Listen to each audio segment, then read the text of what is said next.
Hey-oh, hey-oh.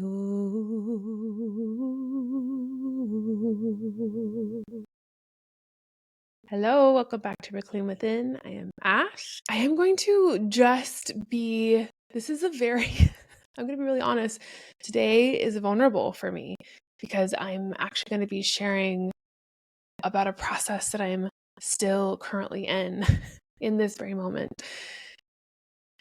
And I feel like I've been in this process for a decade, so I've been avoiding recording this podcast today because it's just still so up for me. But I actually think that I understand how consciousness works, so I understand that this isn't just my process that I'm in. This is something that is in the collective field. And if I am moving through it so intimately, that means that you probably are in some way too. So here we go. Today we're going to move into the difference between being self-centered and putting yourself at the center of your own life. I attempt to, every other week, bring to you something that's alive inside of me. And I do this from a teaching place, but I also really want to be clear that I am in this too. I am in this with you. So as we dive into each and every one of these concepts each and every other week, as I come out here and share with the internet world, I'm working on this myself. I'm not above you. I'm not below you. I'm with you in this, and I've made it my whole life. So it is something I do professionally, is assist people in building their own inner maps for being human and tending to the unseen world. And yet it's something I'm consistently showing up with inside of myself as well. In the years that I have been working very closely with people, I tend to communities. It's been a beautiful, wonderful, wild ride of learning to actually be able to assist in the revillaging initiative in this current time-space reality. And what I've witnessed more than anything, men with women, it doesn't matter who you are. This has been a very common theme. Most people are actually terrified of being seen as selfish. And we also live in a culture that celebrates self-sacrifice. We all learn pretty young to actually put other people's our perceived perception of other people's needs first, and to be the good girl or the good boy, to earn connection by giving ourselves away.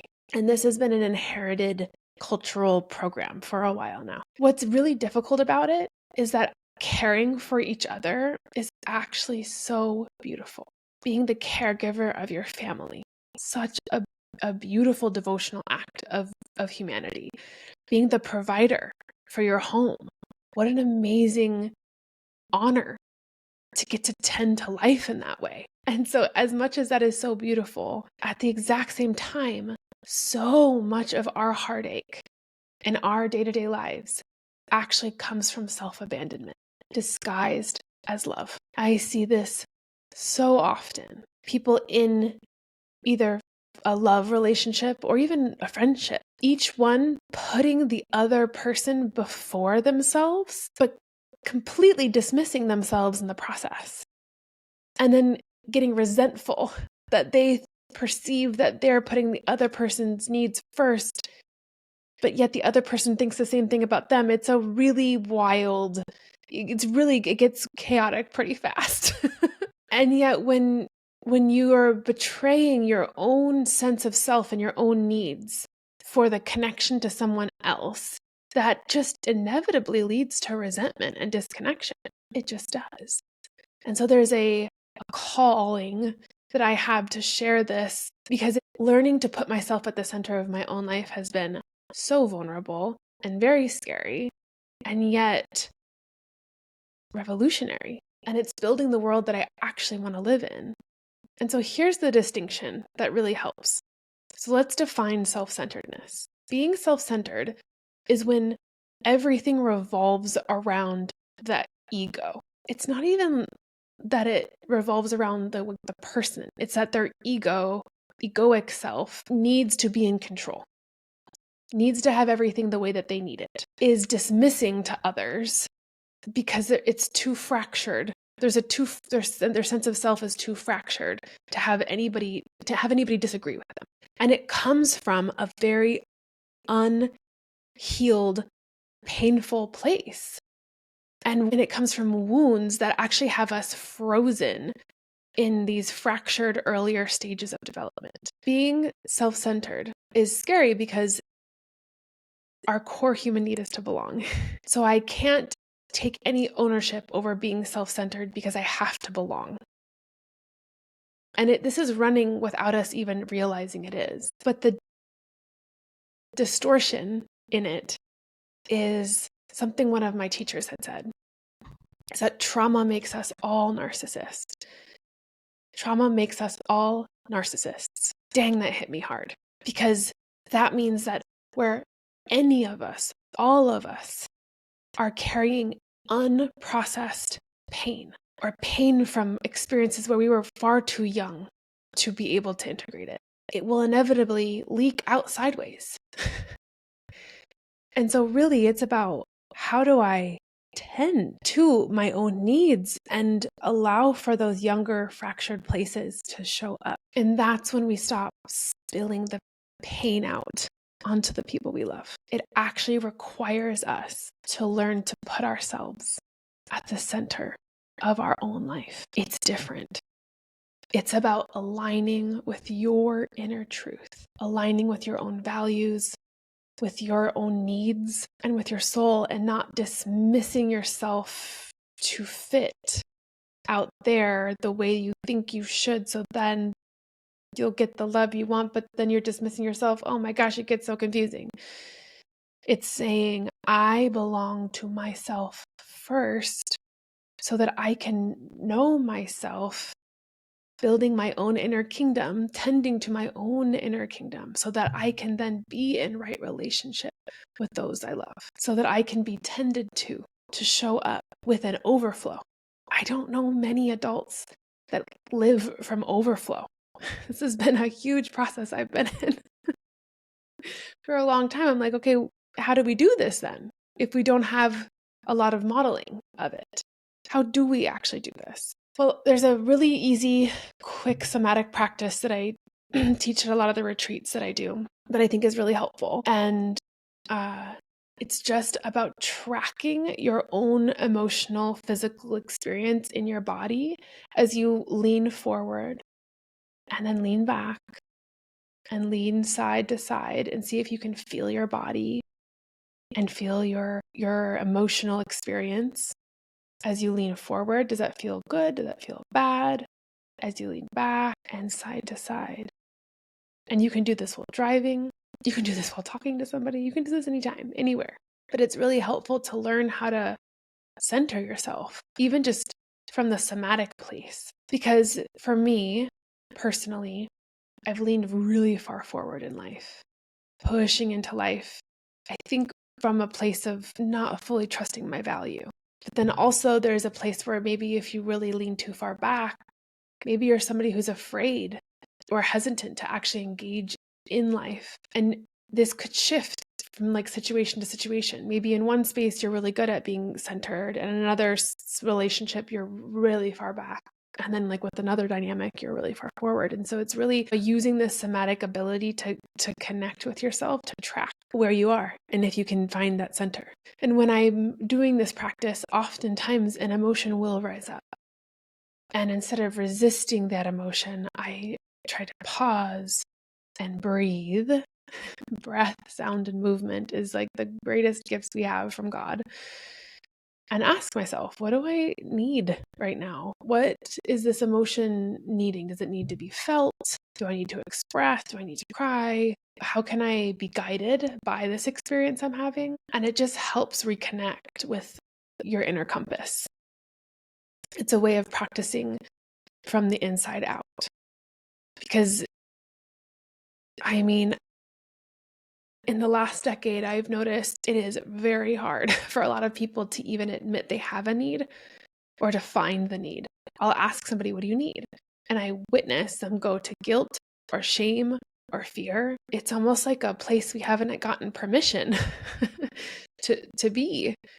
And so if I'm constantly trying to fill up everybody else's cup, but I don't even know that I have a cup and what my cup needs, it can be really disorienting for ourselves and for others. And then we can get stuck on this place where we're not actually seeing where life is providing for us. We're not actually seeing where we can be in receptivity to life. I grew up in a home with my two parents that were so devoted to myself and my brother and to their jobs.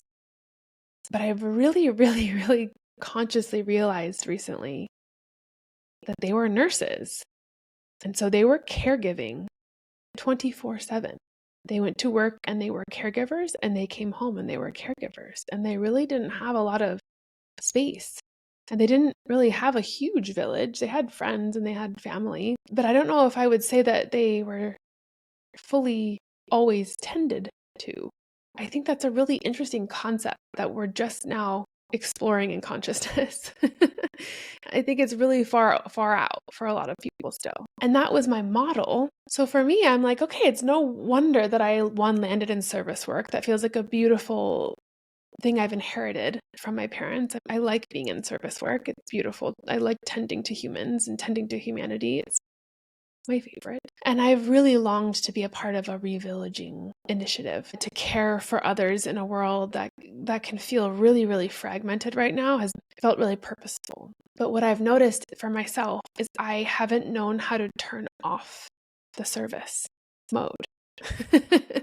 And I've thought that I had to just keep giving endlessly to prove that I was good, to earn my value, to earn my belonging. And so it's felt completely revolutionary to actually orient to centering myself first and then being able to fill myself up and then give from that place. And maybe this resonates. Maybe you felt this too. Maybe the exhaustion from giving on empty, whether it's to your family or at work or a combination of both, maybe it's just left you feeling like, wow, this feels like a hamster wheel that I can't get off of. And then we get resentful and angry at the people outside of us versus realizing that it's actually an inside out process. I have to cultivate boundaries with myself. I have to create value within myself. I have to care for myself. I have to value myself enough to care for myself. It's really beautiful to learn, though, to tend to my own center so that I can actually give from a place of abundance and not just reenacting my own lived distortions and overgiving so much. And in this practice, what I've learned is to have people who support me too. And so now I have at least 2 or 3 different people, whether it's body workers or teachers or mentors who I know that I can go to and lean on, as well as friends and family who I know are there for me. But it's nice to have somebody who can really be in a place where they're tending to you and you're aware that that's what's happening and working on receiving that. Because that's, I think, a whole nother podcast episode is, can you receive the love that's being given to you? Can you receive the care that's being given to you? That's already right there. Who in your life right now wants to love you and tend to you and care for you and give to you? And are you receiving it? It's like a whole other one right there. But it's really beautiful because when you allow yourself to receive and you can give then from abundance instead of depletion. Putting ourselves at the center of our own life means creating a life that's aligned with our own inner truth and that's connected to what it is that we need. Not saying our needs are more than anyone else's, just saying that our needs are also really important. And the more I learn to honor myself and my own needs, actually the better I get at honoring other people's. And the easier it is to not be resentful of someone for having a need. Because that resentment usually just shows where we are ourselves envious or jealous that we're not tending to our own. And this has been a decade of me working on this. So it's not necessarily an easy process, but it's nice to be able to learn that it's not selfish to self-orient, that it actually makes you more trustworthy and makes your love more sustainable. It means the foundation of your life is actually able to be rooted in more balance reciprocity when you're at the center yourself. You won't actually abandon yourself anymore. And so it's easier to not then abandon anyone else because you're able to show up more fully. And you're able to then really embody service that's actually rooted in that reciprocity and in that revillaging pattern frequency and not from martyrdom, which is a lot of what we've inherited. Codependency, martyrdom, from this place of survival needs to belong. Okay, so today I'm going to leave you with this invitation. Check in with your inner compass. Put reminders in your phone to check in with your intercenter space a couple times a day even. Just start to question, ask yourself, get curious. Where am I leaning too far forward? Where am I hustling to prove myself? Where am I leaning too far back? Where am I afraid to engage with life? Where am I just completely off balance? Where do I keep abandoning myself or betraying myself for someone else's approval, for validation? Where do I give my own self and my needs away because someone else's seems stronger or more demanding? That's a big one too. Just because someone's needs are loud doesn't mean that yours don't matter also. And when you ask yourself throughout the day, what does it feel like to stand in the center of my own life? Remember that this is honoring of yourself so that you can actually give from a more filled up place to then honor the world. And it is not selfish, it is sacred. And it truly is the only way to be in right relationship with yourself and with others and with the world, to include your individuality in who you are. And then you can encourage others to do the same. It's an inside out process. Building the inner kingdom will then be able to really shift and build the outer kingdom. Thank you for being here with me today. May you keep coming back to your center again and again and again and again. I know I will be practicing this for a very long time. It is the journey, not the destination. I am offering at the end of September a gathering for all of the paid subscribers. I was supposed to start it in August and I didn't because, to be honest, August was a doozy of a month for me. So we're going to do that at the end of September. It'll be either a Wednesday morning or a Thursday morning. You let me know in messaging me if you think which one you'd like better. If you'd like to join that space, just hop over to Substack and become a paid subscriber, and I will email you the Zoom invite. Thank you so much for your time today. Thank you for being here with me. Share this with somebody if it feels aligned. If you know somebody else who needs some help supporting themselves and centering themselves in their own life, share this. Welcome to this vulnerability place with me. I am still very much in practice with all of this. So thank you so much for being here, and I hope you have a beautiful day.